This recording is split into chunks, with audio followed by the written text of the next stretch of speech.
Before I make the final comment, let me say this. I decided not to put it down because it's very sensitive.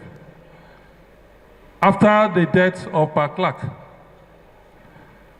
some persons had a meeting. I don't want to mention their names. They had a meeting in top places that now that Pa Clark is dead, there's no Ijaw man that can confront the government. In fact, they went further to say, after Pa Clark, all other Ijaw people can be bought over with money and power. So, a 350 Ijaw men meeting is being arranged. What they intend to do is to select people, they think that can be easily bought, powerful people, influential people amongst us. Their flight tickets are ready. The accommodation is Hilton ready.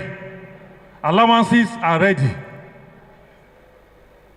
The intention is to put them together under one particular name. And if these guys are intimidated and bought over, the Ijaw nation is now bought over. It is important for us to say this because if any Ijaw man attends such a meeting, the National Executive Council of the INC will not hesitate to register that person and publish his name as an enemy of Ijaw nation.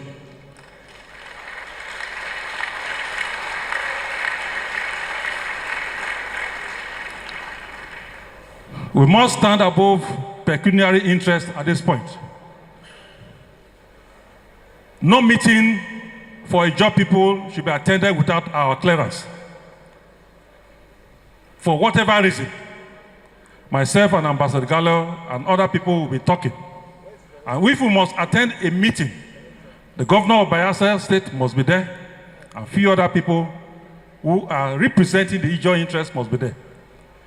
Any other meeting you attend for one money or the other, you are on your own.